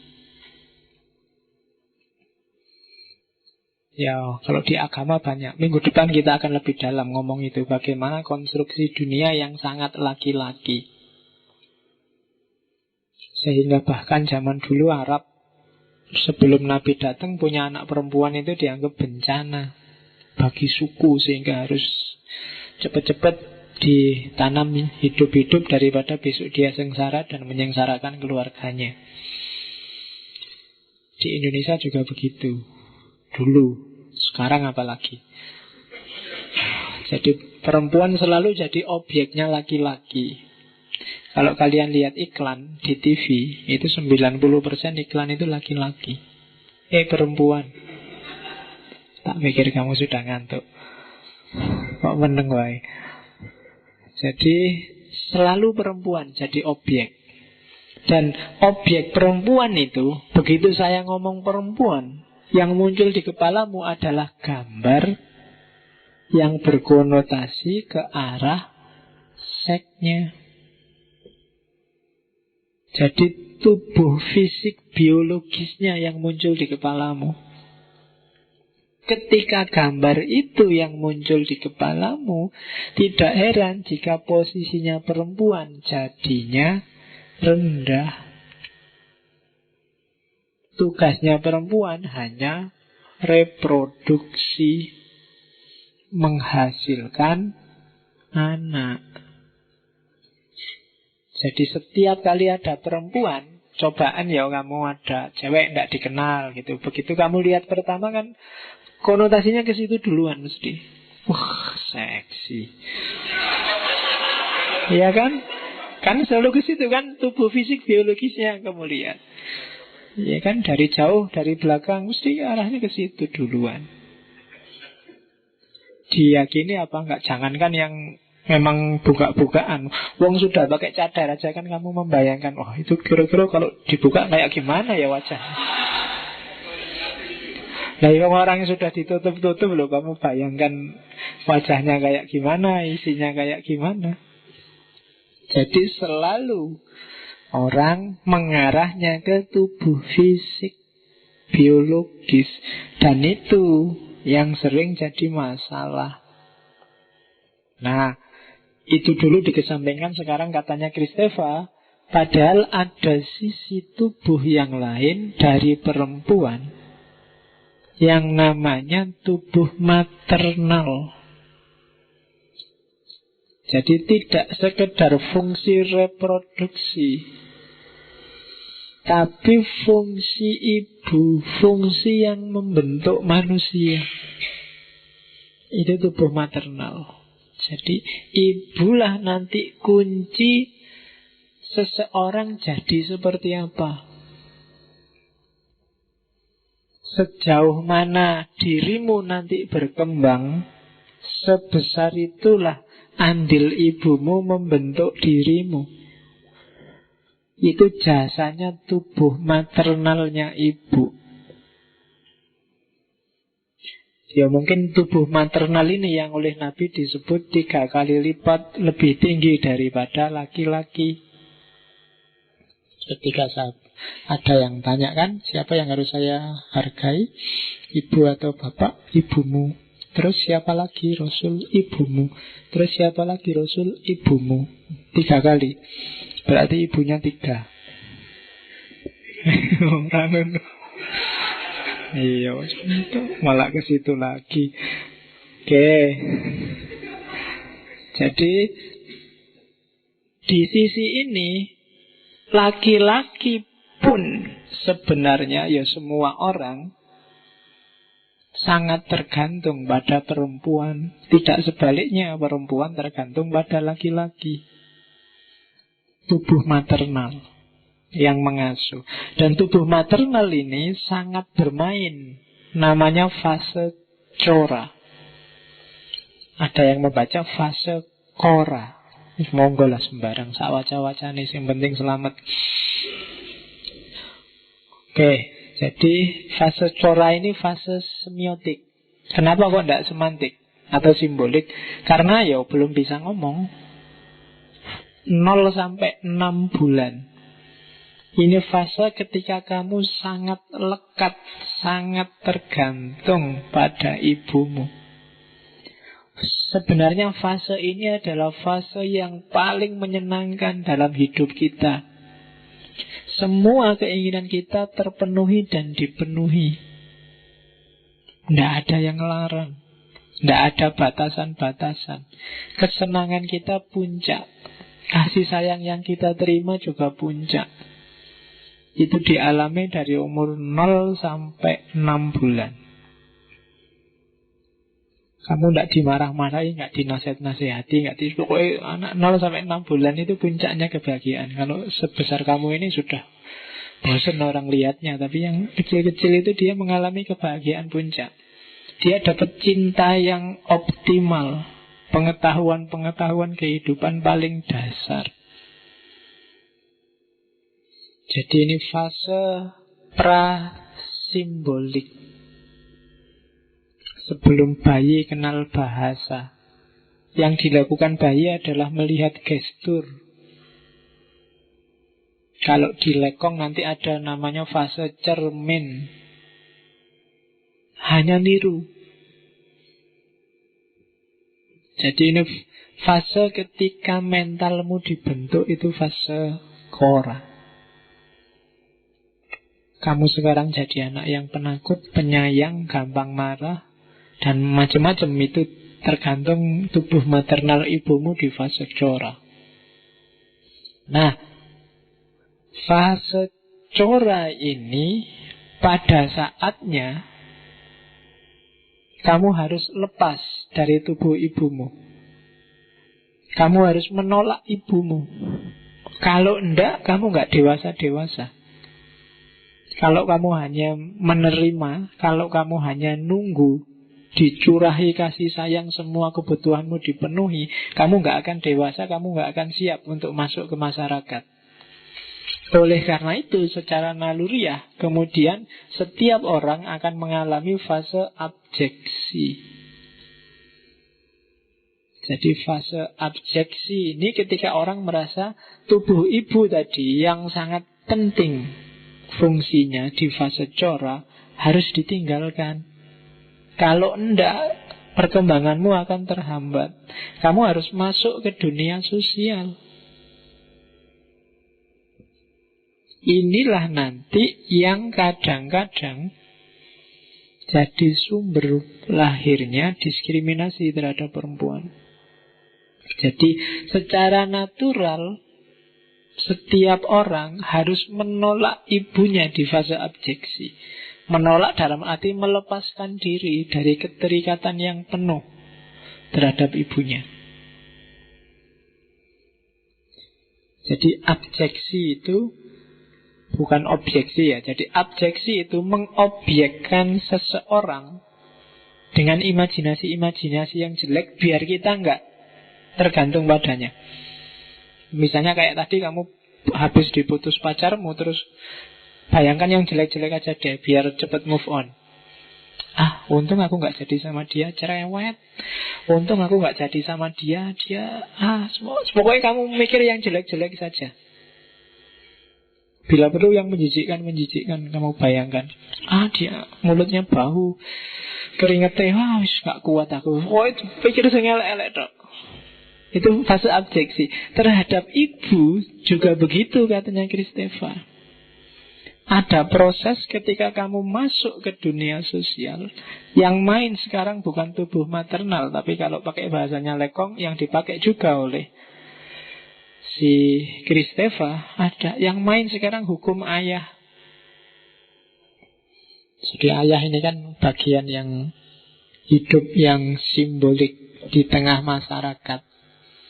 Bayi mulai memisahkan dirinya dari ibu, dan sekarang dia masuk ke masyarakat. Kalau enggak begitu, dia tidak akan punya identitas. Dia harus menegaskan siapa dirinya. Dia harus mengambil simbol siapa aku. Dia harus masuk ke masyarakat. Ini fase abjeksi. Yang agak susah nanti anak perempuan. Karena anak perempuan dia tidak bisa melepaskan diri sepenuhnya dari ibunya. Maka dia lepas tidak bisa, tapi kalau bahasanya Kristeva, mencoba melupakan.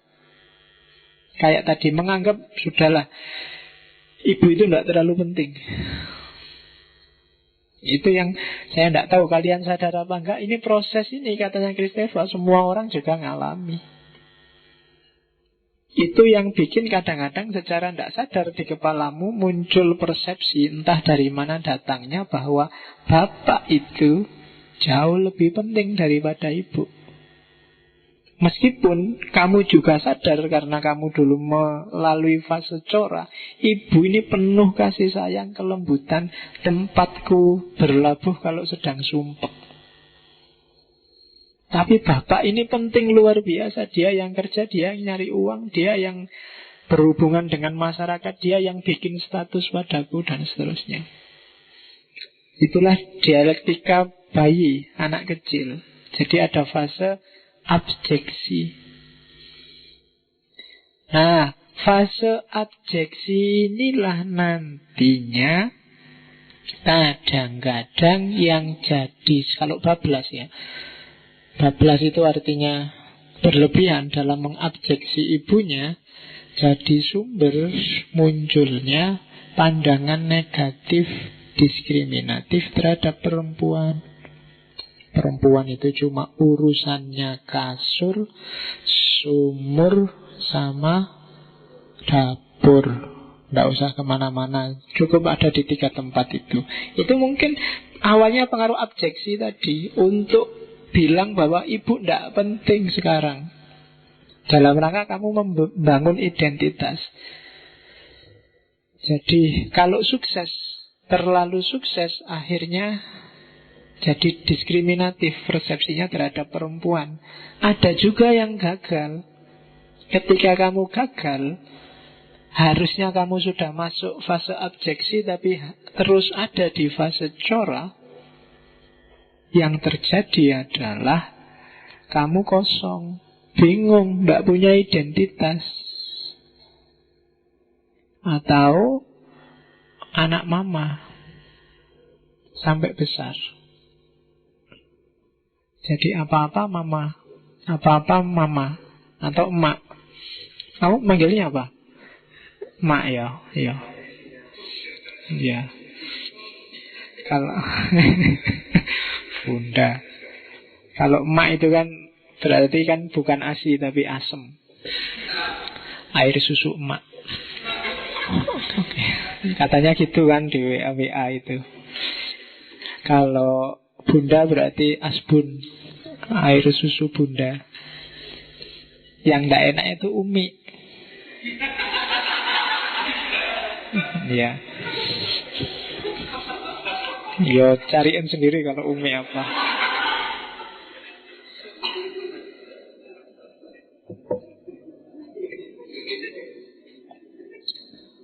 Oke, jadi fase abjeksi ini fase simbolik, fase yang penting dalam rangka kita membangun identitas. Jadi ada fase cora, ada fase simbolik. Oke, nanti diperdalam lagi kapan-kapan. Dari situlah nanti muncul pembelaan terhadap perempuan dalam pikirannya Julia Kristeva. Dan diawali dari dia menyebut gerakan feminisme itu ada 3 gelombang besar. Tahap pertama disebut feminisme liberal. Tahap kedua disebut feminisme radikal. Yang terakhir tahun 90-an disebut feminisme postmodern. Yang liberal itu yang umum. Ibu kita Kartini ingin emansipasi, kesetaraan laki-laki dan perempuan, itu gelombang awal kalau di barat. Pingin punya hak pilih, pingin dianggap sama di dunia kerja, pingin sama kayak laki-laki diperlakukannya dan macam itu kelompok awal feminisme liberal, kesetaraan antara laki-laki dan perempuan. Cita-citanya biasa disebut androgini. Androgini itu percampuran antara feminin dan maskulin. Jadi tidak usah dipertimbangkan siapa laki-laki, siapa perempuan. Pendidikan itu tidak laki-laki, tidak perempuan. Politik itu tidak laki-laki, tidak perempuan. Kerja itu tidak laki-laki, tidak perempuan. Jadi pendidikan, politik, kerja tidak usah ngomong ini laki-laki atau perempuan. Tidak ada hubungannya. Satu-satunya yang harus laki-laki dan perempuan itu yang berhubungan dengan fungsi genitalnya. Nyusui, ya kan, menstruasi, hamil, melahirkan, yang semacam ini baru kamu boleh ngomong ada laki-laki, ada perempuan. Tapi ketika ngomong pendidikan, tidak usah dipisah laki-laki dan perempuan. Ini urusannya manusia, semuanya sama.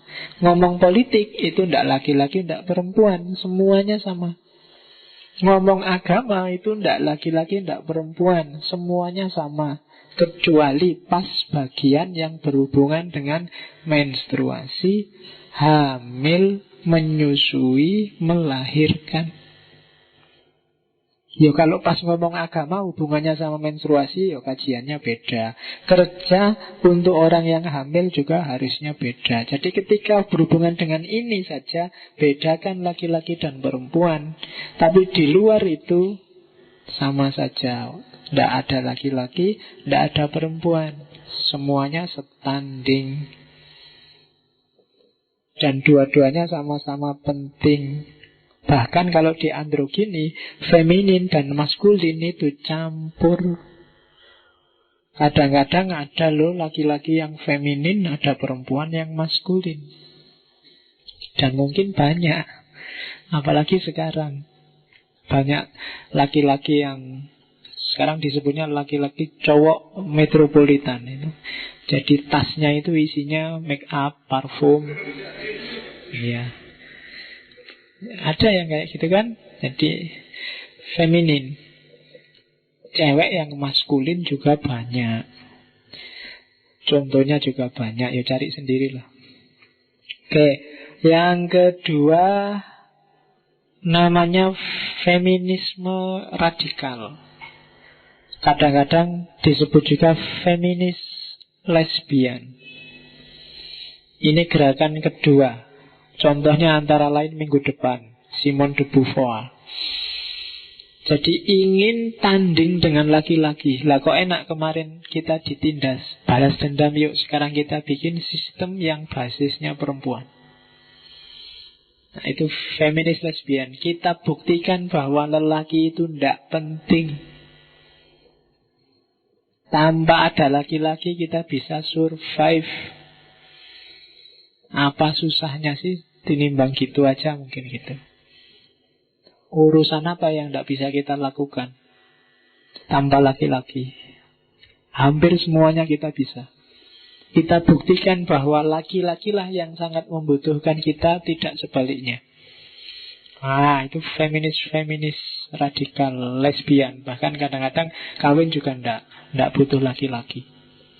Kalau sekedar rasanya saja kan gitu. Bisa cari di mana-mana. Yang penting kan rasanya, bukan.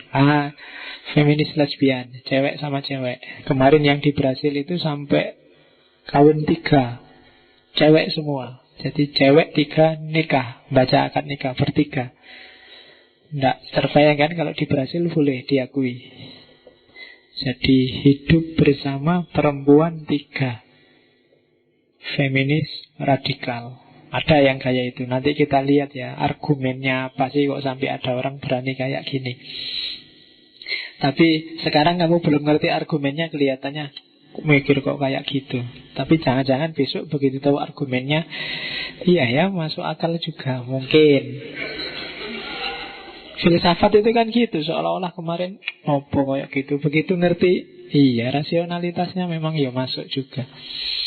Itu lebihnya filsafat. Kemarin mungkin kamu dulu Nietzsche, Karl Marx gitu tidak nyambung sama sekali, tapi begitu ngaji, iya ya masuk akal juga di level tertentu. Nah itu filsafat. Itu makanya jangan berhenti di rasional dan tidak rasional, masuk akal atau tidak masuk akal. Filsafat tidak nyuruh kamu mencintai yang rasional, tapi cintailah kebijaksanaan. Karena terminal terakhirnya bukan sekedar ketepatan atau kebenaran, tapi kebijaksanaan. Banyak kebenaran yang kadang-kadang jangan diekspresikan, jangan dilampiaskan. Kadang-kadang malah bahaya, malah ngerusak. Ada temenmu gondut terus kamu panggil halundut, halundut. Itu kan kebenaran yang kamu omongkan, tapi kan rusak pertemananmu dengan dia. Maka kebijaksanaan yang dibutuhkan. Oke. Tahap ketiga, disinilah Kristeva dan kawan-kawan. Namanya feminisme postmodern. Jadi feminis yang menyadari bahwa hidup ini macam-macam. Identitas tidak bisa tunggal, termasuk identitas seksual. Kapan sesuatu disebut feminin, kapan sesuatu disebut maskulin, itu terserah budaya dan kultur masing-masing.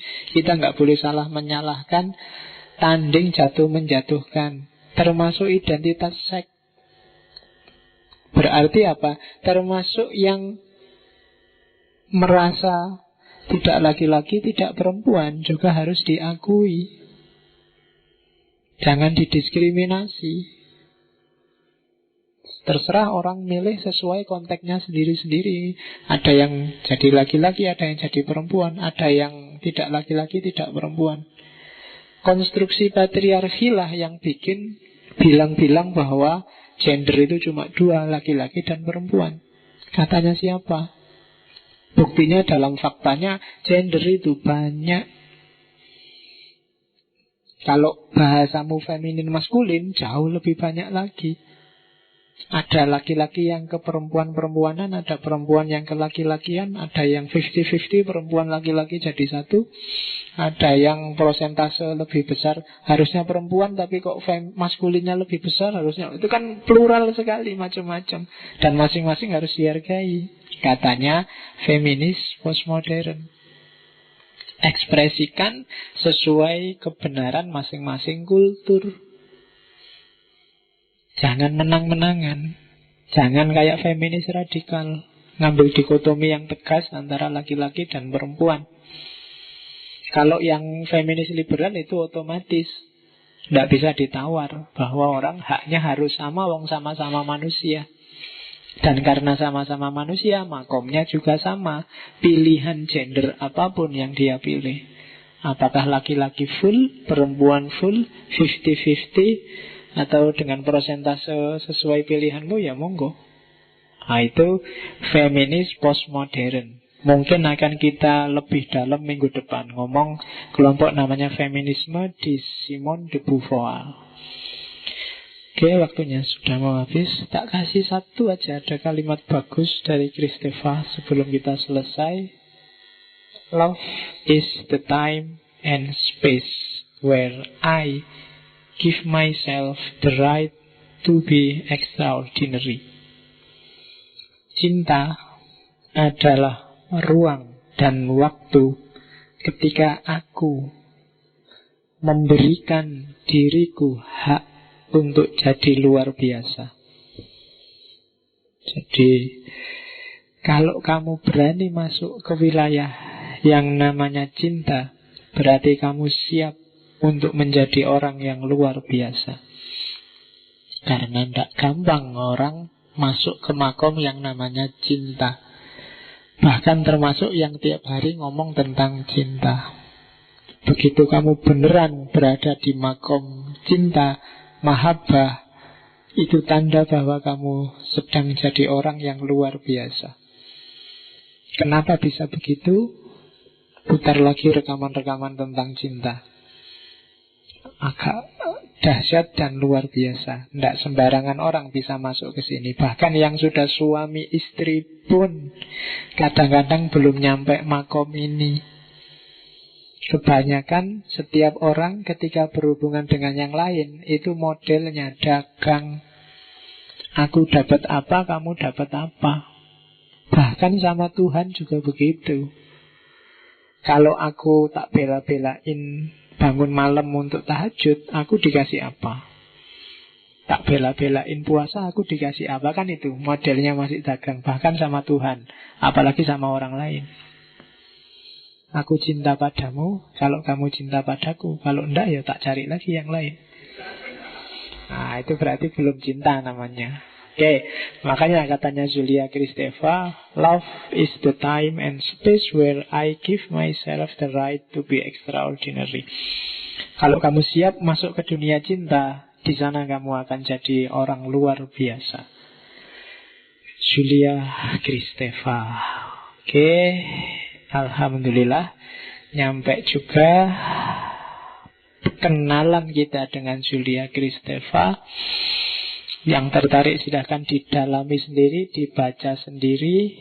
Buku-bukunya banyak yang bisa di-download gratis. Iya, bahasa Inggris. Tidak apa-apa lah, yuk latihan Inggris sidik-sidik. Oke, minggu depan kita ketemu gurunya, Simone de Beauvoir. Seperti apa pikiran-pikirannya, insya Allah kita ketemu minggu depan. Kalau ada pertanyaan apapun yang belum dipahami, belum dimengerti, silahkan masuk aja ke Facebook atau WA. Kalau ada mood, saya jawab. Kalau nggak ada mood, saya doakan semoga ketemu jawabannya. Ya, biasanya saya jawab. Meskipun kadang kamu harus nunggu 1-2 hari, karena sekarang saya jarang buka Facebook, kalah populer sama WA. Cuma kalau di WA biasanya nggak bisa ngomong panjang, nulisnya kesel, pakai HP. Jadi silahkan aja. Oke, saya kira itu. Insya Allah ketemu lagi Rebu depan. Saya akhiri sekian. Wallahul muwafiq, wallahu a'lam bissawab. Wal afu minkum. Wassalamualaikum warahmatullahi wabarakatuh.